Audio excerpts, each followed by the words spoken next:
Hi, I'm Tim. Welcome to Watchbox, and thanks for logging on. If you love this watch, email me, tmosso@thewatchbox.com. It's in the description below.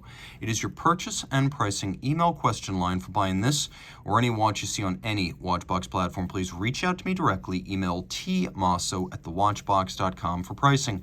Today, we're discussing a watch that I adore, but we need to clarify. This is the Breguet Classique 3657 in platinum. Now, on Breguet's website and in their literature, they refer to this as the Classique Grand Complication. And while it is grand and it is complicated, traditionally that term refers to a watch that has minimally a chronograph, perpetual calendar, and a minute repeater. This is a tourbillon, so they're playing a little bit fast and loose with the terminology. Just know this is the same watch described as such. There's a lot to love here. First, it's very wearable. In platinum, it's weighty, but 39 millimeters is broadly wearable. It's also relatively thin at 10.5 millimeters, thickened from lug tip to lug tip, short at 47.4 millimeters with a 20 millimeter spacing between the lugs. On my 16 centimeter circumference wrist, it wears quite nicely, comfortably, easy to fit on a wrist my size. And the one thing I need to note about Breguet watches is because of the breadth of the lugs, they flare out straight from the case. Although it's not broad across the wrist, I'm still going to advise that you wear it on a wrist no smaller than 15 centimeters circumference because the lugs really don't slope downward at all. They project out across the wrist. So if your wrist is narrow, you're going to have some overlap and you're going to have an odd fit. So 15 centimeters circumference and up. And again, this is 16 that you're looking at here. The bezel's domed, the watch is thin, it easily slides underneath a dress cuff. The strap is high grade, large rectangular scale alligator leather. It's a matte finish. You can see that these are large, rectangular, and symmetrical scales, indicating an expensive cut of the gator hide. It's a folded edge with a monotone stitch on the bottom calfskin. You can see no crimping or gouging. It is a brand new Breguet factory strap. On both sides, condition outstanding. There is a matching platinum folding clasp, friction fit with a snap shut. You can hear it close. Tolerances and tightness of the clasp remain outstanding. The case is where we first encounter extensive hand finishing. Let's start with an item I adore. First, screws and bars used to fix the strap to the case. More expensive than a spring bar arrangement, but also more secure. And this watch is worth it. I love to see that screw and bar set up on a luxury watch. Second, these lugs were welded into place. Creating lugs separately, inserting them into slots in the case, welding them, and then using handcraft to remove the gathered material from the weld will create this sharp break between lug and case.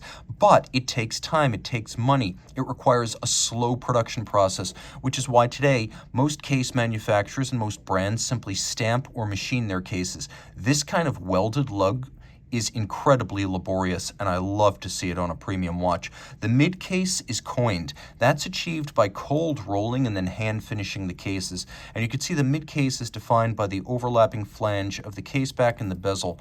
The bezel has a little flange, and then there is a domed profile that abuts the sapphire. We have a Breguet signed crown, and boy, did they think of everything. They even gave you a little kerf underneath the crown so you can more easily dig your fingernail in to pull out the crown for setting. That is a wonderful feature and emblematic of the attention to detail. The hand craftsmanship continues on the dial. Abraham Louis Breguet would approve because this dial is made of solid gold. It's been cut on straight line machines and rose lathes to create all the different patterns you see here. And this is true engine-turned reductive guilloche. This is not stamped guilloche.